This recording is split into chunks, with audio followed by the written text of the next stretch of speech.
Hello, everyone, and welcome to the Bay Area Content Marketing Meetup. We're talking personal branding today. Our guest is Anh Nguyen. Let me introduce Anh. Anh is a good friend of mine. Anh is a marketing strategist, speaker, and chief brand amplifier at Amplified Marketing, where she helps purpose-driven brands and professionals build trust-driven marketing. With nearly 15 years of experience across B2B, nonprofits, and social impact organizations, Anh brings a practical, human-first approach to personal branding and content strategy. Anh, thanks for joining and take it away. Oh my goodness, thanks for having me. And Kate, I'm loving you said the right words to me. You are a strategic design partner for purpose-driven organizations. That is my heart and the shift for my business within the last few years. So thanks for having me, everyone. I am excited to talk about personal branding. I talk about it all the time. And I always get nervous talking about it in front of peers because I'm like, what more could I possibly teach you guys? So hopefully you will find some takeaways that are valuable today that you can go and implement immediately. So I'm gonna share my screen real quick here. Awesome. Do we see the personal branding on social media that feels like you slide? Yes. Perfect. I shared the correct window. Awesome. So today is more about talking really not just about hacks or posting more, because that's not really the advice that works for us, right? It's about aligning what our values and what we do and our expertise with how we show up in the world. And that's personal branding in a nutshell. And I think it works a little bit differently for us as marketers, and especially now with the changes and the things that constantly evolve on the platforms that we love so much. I know that I had asked folks to drop in a challenge that you have with personal branding. If you haven't had a chance to, drop that in the chat. And Dennis, I'm going to depend on you to kind of monitor the chat thread because I can't really see it at the same time with everything else. So if you think that it feels harder lately to really expand and expound upon your personal brand, you're not imagining it. It does feel harder because the ground keeps moving. Keeping up with everything is exhausting. And somehow optimization has become the strategy for personal branding for our content. And when everybody is participating in this or doing the same thing, the content becomes really interchangeable and very alike and same. And so, how do you stand out in this sea of sameness?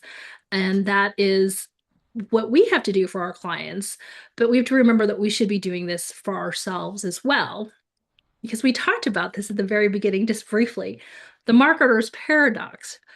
We're showing up for everyone else, but showing up for ourselves is really hard. It feels hard because we can advise our clients, we can advise others, but when it comes to our own activities and efforts in personal branding, it's hard for some reason.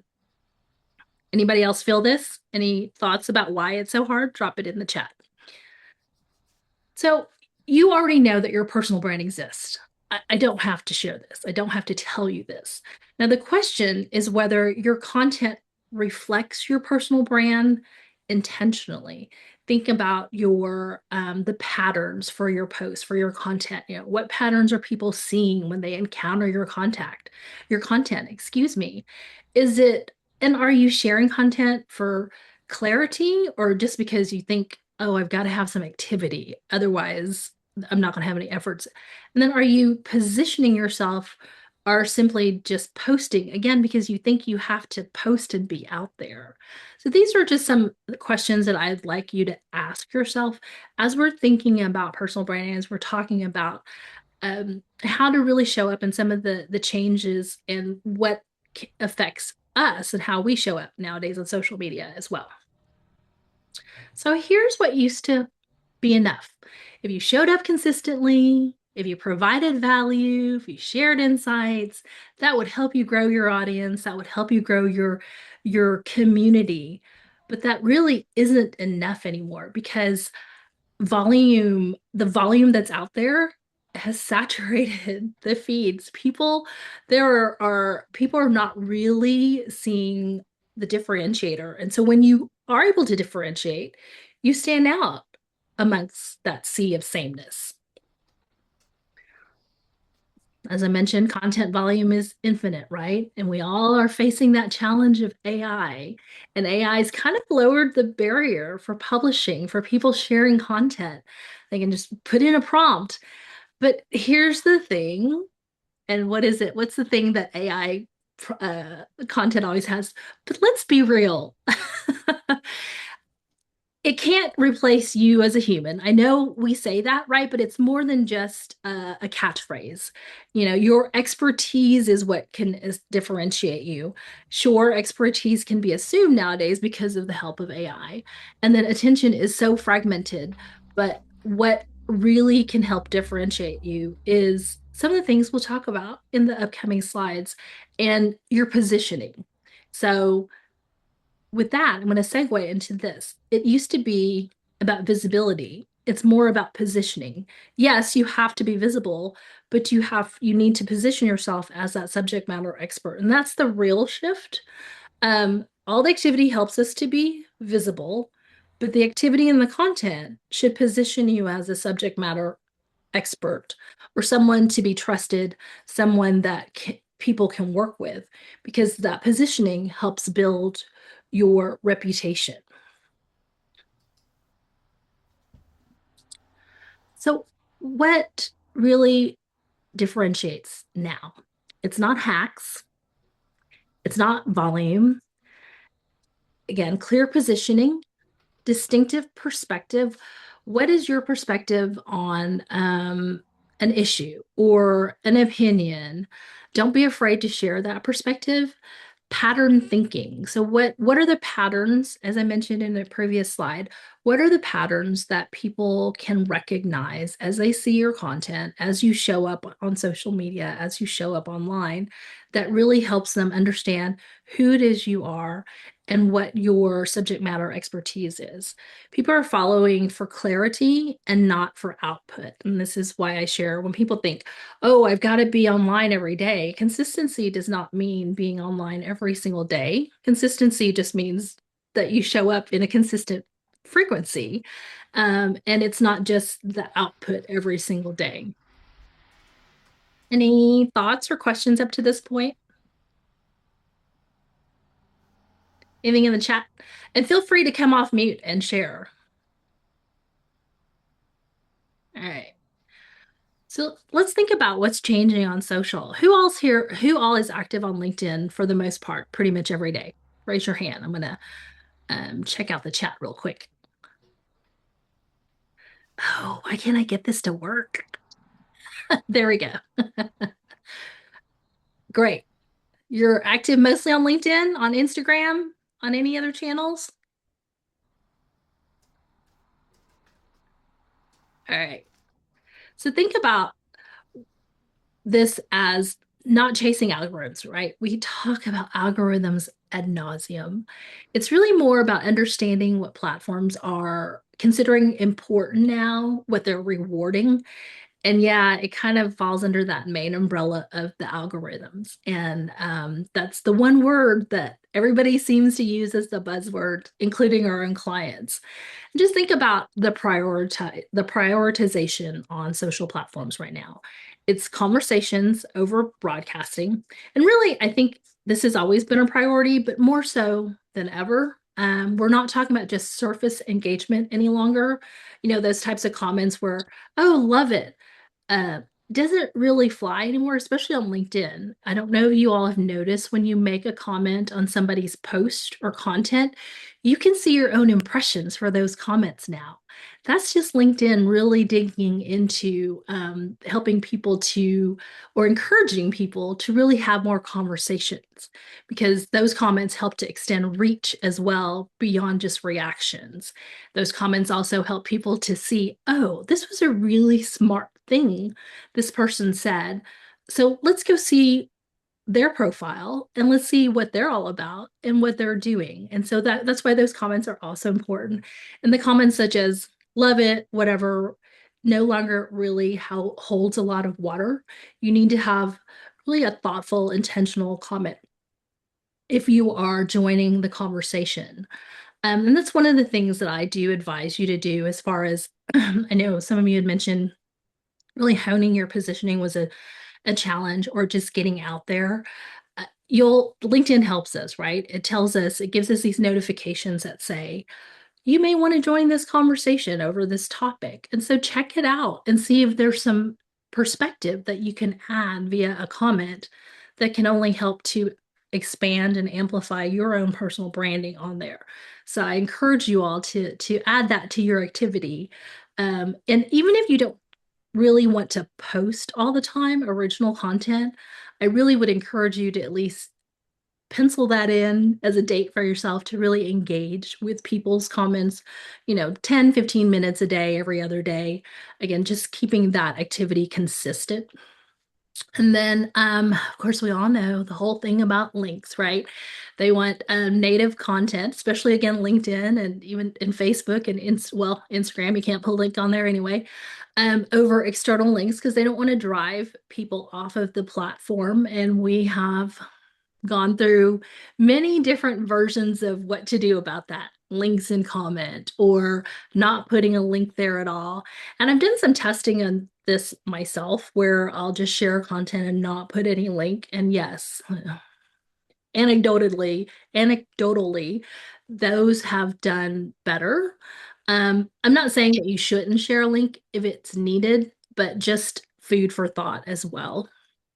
And then instead of just generic tips, really digging in and sharing that your perspective about something, your expertise about something, and of course, making sure that you sound human, and yourself. You sound like yourself. I do appreciate the fact that LinkedIn has evolved over the years, so it's not such a corporate speak type of platform where people are able to be more personable. And so don't be afraid to sound like yourself. Of course, we still have to remember it's a professional networking or a professional platform.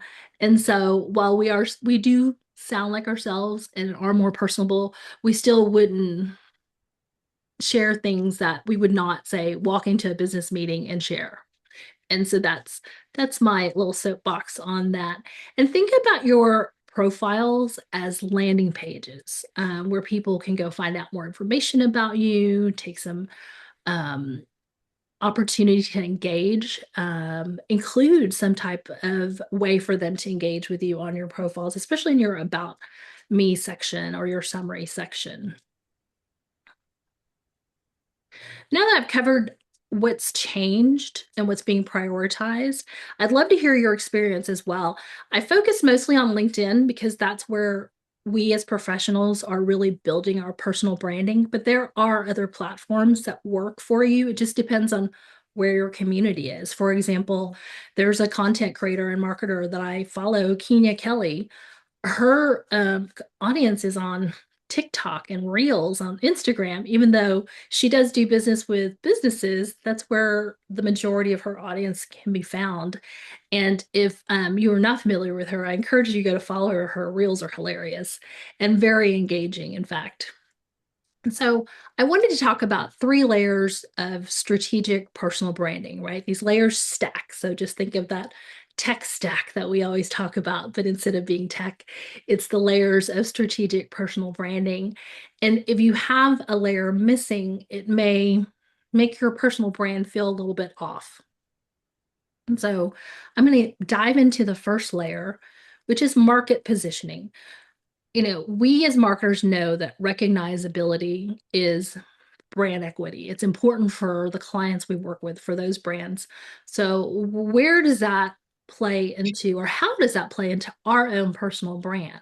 So, if someone were to see your content, whether it's on LinkedIn or on Instagram, could they categorize you clearly? Would they know that you are a writer? Would they know that you're a content marketer? So, what space are you claiming? And then, what problems are you solving? Again, these are questions we already ask our clients, right? So, let's ask ourselves these. And what conversations do you want to enter?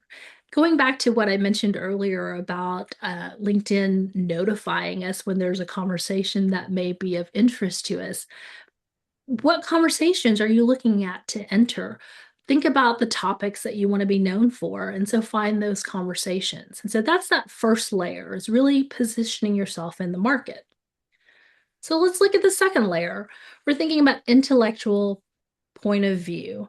Think perspective. Your perspective is far greater than just the information you're sharing. If you're just sharing information, that's great because AI can spit out information. But what differentiates is how you interpret that information for your community, for your audience. So, what your perspective is around that information. Think about what you might disagree with, right? Again, I'm not saying that to take a controversial stance for everything, but perhaps there's another point of view that would share your expertise that is not necessarily part of the echo chamber. Because unfortunately, I know you've seen it when there's a piece of content that's been shared, and all of a sudden you hear this echo chamber. Oh, that's really great advice. It's so great. I'd love for someone to say, really good insight. Here's my take. So, what's your point of view on it? And where have you changed your mind about something in the past that might be a great lesson for people? And again, this is a perspective viewpoint instead of just regurgitating information. How can you help people to understand that you've interpreted this information and are able to share your expertise by doing so? And then the final layer, personal signaling. So beyond like what you say, how do you come across? Are you enthusiastic? Are you passionate about it? Are you engaged? Are you confident about what you're sharing? Or can they sense that you're hedging somewhere? Is what you're sharing, the content, is there depth to it? Or is it superficial? Are you really reflecting leadership or are you just participating in something? And is there clarity in what you're sharing? Or is it just performative content? And so that third layer adds a nuance and adds a lens to the other two layers that is very important because it shows your confidence, as I mentioned, it shows your thinking level, it reflects your maturity, your emotional posture. So, all of this, not what you say, but how you come across, is your personal signaling. I'd love for you all to take this away as an activity. We won't have enough time for you to go find 10 posts, right? But think about if someone came across your last 10 posts. And what I'd love for you to do, and I think I have it later on in the presentation as an activity, is go back to your last 5 posts, even not 10. 10 seems like a lot. If people were to see your last 5 to 10 posts, what would they assume that you specialize in? Would they know or understand what you believe in? Are your values clear in that? Are these strategical or tactical types of content? And then does your personality come through, or is it just showing your competence for this topic? Now, thinking about how you show up, I wanted to share some signals that really reflect senior level thinking. Not all of us are senior marketers at this point, but you will get there, or you're senior in whatever role you're in or your expertise. So, I mean, most of us are probably not, I don't think so, and correct me if I'm wrong in the chat, are probably not young in our career at this point. And so thinking about what marketers are sharing, we're not just sharing results, we're sharing the reasoning behind the results. Thinking about the content is, if you're explaining trade-offs, you're showing your decision making for a project or a campaign, breaking down why something didn't work, analysis, and really sharing that kind of nuance in there. And I'm going to show you a little bit here in a minute how that looks in practice on the next slide. So instead of just saying, we did this, here's why we chose this over that. Again, Carmen, I'm going to use you as an example. You wanted to hone your positioning. think about the content projects that you've worked with clients in the past. Why did you choose to go down one path or choose a specific campaign over another one? Why, you can explain why you didn't chase a trend, why you deprioritized a channel, why you repositioned messaging. And then that explains the trade-offs, the decision making behind it, and naming that nuance. And so that shows your expertise. It's not just the information, but it's the results, it's the reasoning behind it. And then another how this looks in practice is thinking about content that's structured around when does this advice work? If you're sharing advice, when does it not work? Because so many of us share successes, which we should celebrate our successes. I absolutely think that we should celebrate our successes. But I think there is room to share where something did not work as well, to show the lessons learned and think about that analysis and that you've learned from this failure. I hate to use that word, but you've learned from something that didn't work, and how will you take that into future practices? So instead of saying, always do this, you're going to say XYZ works when you do this, it fails when you do this. And so that's how the senior level marketing points that I shared earlier look in practice. Any thoughts on this or any examples that you might want to share in the group?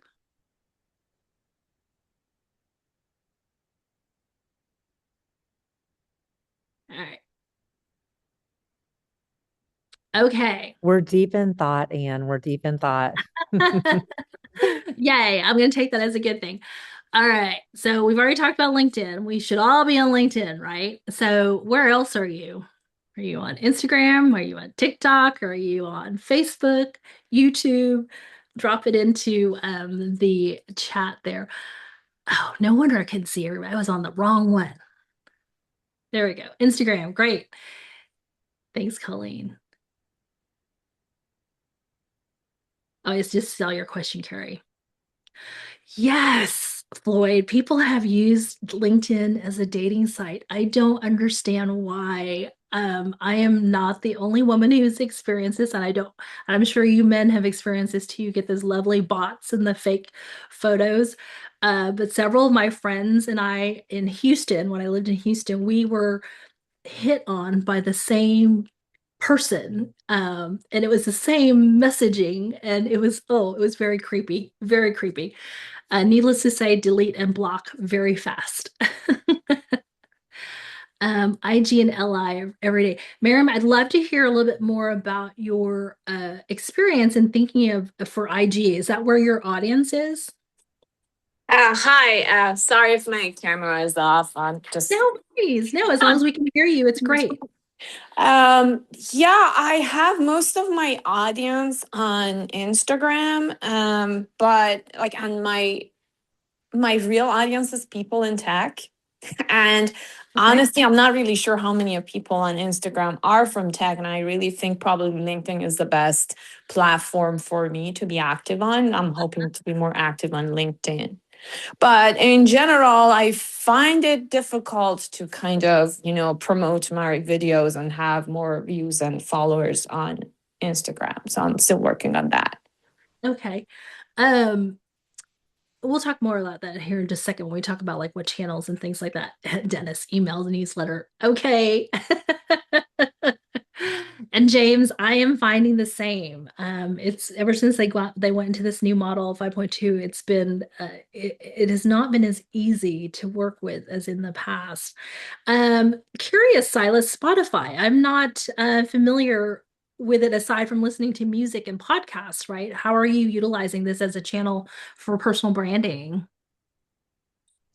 Thank you. Actually, I'm using this space to host and having some good conversations with investors and founders, and building up branding over the conversations, making specific questions that allow them to develop topics that are important for my branding construction. Okay, that sounds fantastic. And then who's on Reddit? Anybody on Reddit? I only see like the memes and the screenshots from Reddit, but recently I launched Social Media Breakfast DFW, and that was a content channel that one of the panelists brought forth and how it was successful for branding. And I thought, wow, that's really interesting. And really, I guess more for research than anything. If you can figure, go on there and find that information to help your content and answer those questions. But I have not dug in further because, time, capacity. But I was wondering if anybody was already using Reddit quite a bit and wanted to get your take on it. Quora.com. So Quora, is that going to be similar to Medium? Is that the way people are using it? Is similar to Medium? Quora is more of a question and answer site. So people Okay. post Oh, questions. Okay. Okay, gotcha. Okay, awesome. Thank you for sharing all of that, everyone. Always curious to see where everybody else is. And you already know you don't have to be everywhere. It feels like you should be everywhere, but you don't have to be everywhere. And one of the things that we always ask our clients is, where's your audience? Where are they spending time? Where are you going to find your community? Where do the conversations happen around your expertise? And then what format fits your energy? I'm not a TikTok person. I love going down that rabbit hole of watching the TikToks, but I just feel like my energy it's not going to be matched, or I'm not a match for TikTok, I should say, not the other way around. I still have issues creating just reels for Instagram, right? I asked my 17-year-old niece to help me with TikTok and she refused. And so that I know that that's not a channel for me, but that's also not where I'm going to find my community. LinkedIn is pretty much it for me. Now, some of the things to consider, and you all may already know this, Instagram became indexable. Is that a word?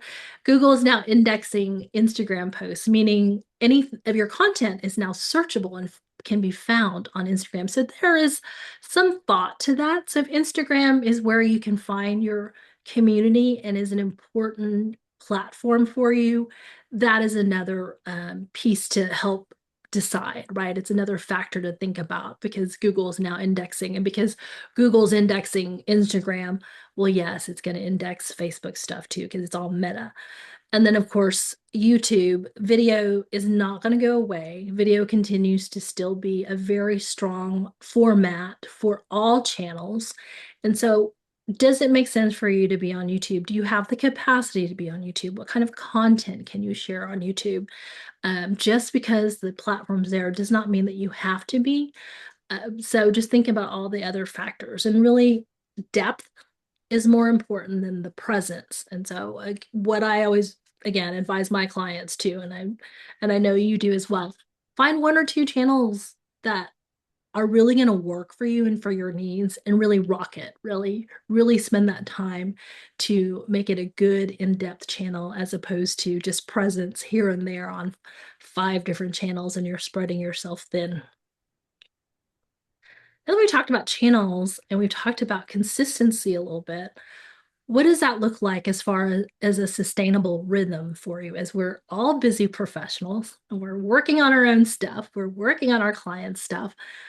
How often should I post? I hear that from clients all the time. So instead of asking yourself that, ask yourself, what's going to reinforce your positioning, right? It's not about output, it's about reinforcement. What aligns with your energy? What aligns with your values? What can you sustain long term? If it's only LinkedIn, that's it. You don't have to think that, oh my gosh, everybody else is doing all these things. LinkedIn is the sustainable channel for you. It aligns with your energy, is something that you have capacity for long term. So here's just a suggested structure, thinking about, again, how often should I post? Say this week, think about an insight on your authority. So that would be a piece of content that you would write. Go and add perspective to someone else's post. And then a conversation starter, whether that is a comment that you have added to someone's post, or creating a conversation starter type of content yourself. And in the conversation starter and the perspective, don't be afraid to have a different viewpoint than the original poster, respectfully, of course. We don't want to start any drama on LinkedIn, but here's a great way to show another viewpoint respectfully, because that's what we should all be able to do in a professional setting. But it also helps to amplify your personal branding and your expertise. I'd love for you to take this away with you today, and we'll be sharing the slides, right, Dennis? I'll happy to share the slides. Think about your next 12 months. I know the year just started. It's hard enough for me to realize we're in March, 2 months into the year, and I'm thinking into the next 12 months. What do you want to be known or hired for within the next 12 months? What opportunities do you want coming towards you? And does your content really reflect that level of thinking and your capability? And then where are you holding back your real perspective? Perspective can help to build authority. Perspective can help you stand out among that sea of sameness, among all the AI generated content that is not looked upon by another set of human eyes. And then also remember, you don't have to be loud just to be heard. You just need to be clearer. And remember that perspective is far greater than just sharing information. Any thoughts about these questions that I've asked, these reflection questions I've asked you? I'd love to hear your thoughts either in the chat or feel free to go off mute and share.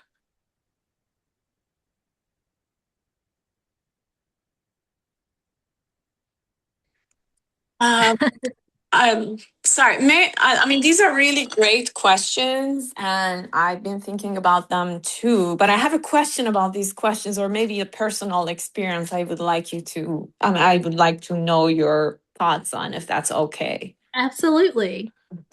So one question is about holding back my real perspective. I usually don't do it in real life, but I feel a hesitation, which I know should not, I should fight against it. I feel sometimes I have a hesitation to speak like more loudly about certain topics. Like I help people with burnout and stress, and from the lens of trauma, which I don't often hear it being talked about in that context. And because people are afraid of the word trauma, I feel like I see myself, kind of holding back, talking about that. So I was just, I'm curious to know about like your experience, your thoughts on how to basically fight that, because I feel that sometimes I don't want to lose audience, which is silly, but it's a real struggle. And that's why I, do this. So I would love to know your thoughts. Yeah. You brought a good point up, right? You were afraid to lose audience. The people that you lose are not going to be the people that are relevant to your work. And so think about it that way. And so I love the lens that you're sharing this through, because so many people talk about leadership and they're coaching leadership and all these things, but don't be afraid to share it. And I was just thinking, as you were asking the question, I was thinking about people that I'm connected to, and I've seen them sharing content, including about trauma and all the things. And so there is a way to share it without coming across as performative. But also, I really want to encourage you not to be afraid to do so, because the people that unfollow you are probably not going to be relevant to your work anyway. Hope that helps. Oh yeah, I really appreciate that. I mean, any kind of validation, it makes total sense. I thought about it, but the more I hear it, the more validation I hear, the better, the more I feel supported. So thank you so much. Carrie, I see you go out on camera, and I think you may have some perspective to add to this conversation. Yeah, hi, Um, Anne. I actually just put a note in the chat as Miriam was speaking, saying we should talk. Perfect. I've been navigating this a lot with grief and healing, and I just had to come to a point where I realized, it's very much what Anne was saying, just being um, good with the fact and realizing that it's okay to not be everyone's cup of tea. Those aren't the people that I'm here for. And the people that, that you are there for, like that's what matters. And I think more of those like belief sparks that you get around, I often like tell myself, like, if what I'm doing helps one person in a whole year, then it was worth it. And it obviously ends up being more than that. But yeah, I totally feel what you're saying. In fact, earlier when Anne asked us to kind of like share something about what we wrestle with, I wrote like that, how to communicate about what I do and the value I provide when it's often something people don't even know that they need. And so I think that's like really intertwined with what you're talking about too. It's like, but I also don't want to compromise what I'm talking about with what I'm doing to appease the people who it's not for. So it is a delicate balance, but it's important to stay true to you in how you do it. Hmm. And That's again, just my 2 cents anyway. no, I fully agree because it's back to how do you stand out? How do you differentiate? If you have a unique perspective to this, Miriam, and so definitely don't be afraid to share it. And I think there may be a little bit of imposter syndrome in there, like we all have imposter syndrome, right? Like what can we do? And just to give you another example, I support and work with a nonprofit that helps women through the trauma of pregnancy loss. And it's something that we talk about on social media and are not afraid to talk about it. And it's amazing how many people come out of the woodwork essentially and say, I experienced this. So glad you're here. And so I share that just so that, don't be afraid to do it. Thank you. Absolutely. Any other thoughts about the reflection questions before we go into the real questions? Really, I just wanted you all to think about that it's not just about hacks or posting more, or how much more content can I share out there. It's really about alignment with your expertise, with your perspectives, with your values, with your expertise. Did I say that? Yes, I did say that. And what you can share in the world that helps people to fully understand what you do and how you can show up and clearer with more clarity. Any other questions? Thanks so much for the presentation, Anne. I have one question. Yeah. You're gonna think I have a one-track mind with this question, but have you Email.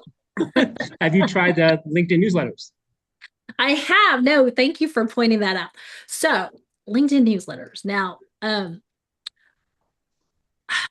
started off with this goal of being very consistent with these newsletters, right? I have all these drafts I've already written up. And just like blogs, I'm like, okay, I have my drafts, but I haven't put them up there. But they have, I think, great value as well. And what's the difference between articles and newsletters?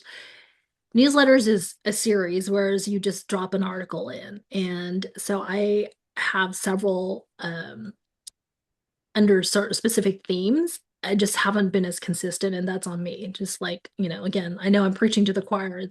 We have a difficulty finding that time to be consistent. But I have found that because LinkedIn really wants to push it, they'll notify people about your newsletters, and all of a sudden, bam, I have like 100 or whatever, hundreds of people subscribing, and then I really feel the pressure. Oh my God, I gotta put out more content because I have all these people subscribing to this newsletter now. So it's valuable. It can be, and people have found great success in sharing their or amplifying, excuse me, their personal brand with newsletters. And if you've not tried it yet, I encourage you to do so.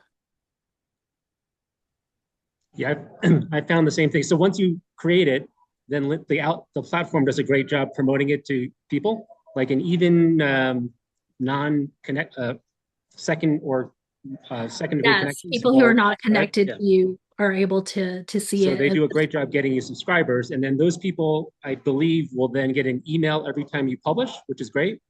And then it only gives it a little bit of a snippet in the email, so you have to click the LinkedIn to read the rest. But what I found is oftentimes when you publish a new newsletter, they ask you to write a little post. So it's like the post with the newsletter below. And it seems like the platform doesn't give that as much engagement as a organic post. So I sometimes find my organic posts do better than my newsletters.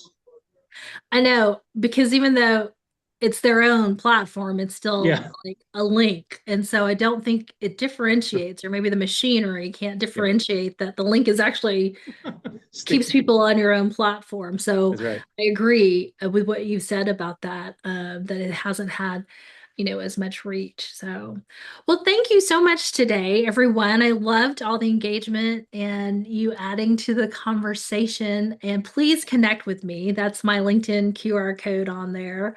And then of course, feel free to email me if you have any thoughts. And then if you'd like to follow Amplified Marketing, we are Amplified Marketing, or MKTG, excuse me, TX, on LinkedIn, Facebook, and now Instagram. And yeah, I am not consistent on Facebook or Instagram, but they're out there as social signals. And LinkedIn is my jam. Excellent. Thanks so much, Anne. And we are looking for more presenters. So if you are interested in presenting to the group, get in touch with me. All right. Thanks for joining, everyone. Thank you. Enjoy the rest of your week. Bye. Bye-bye.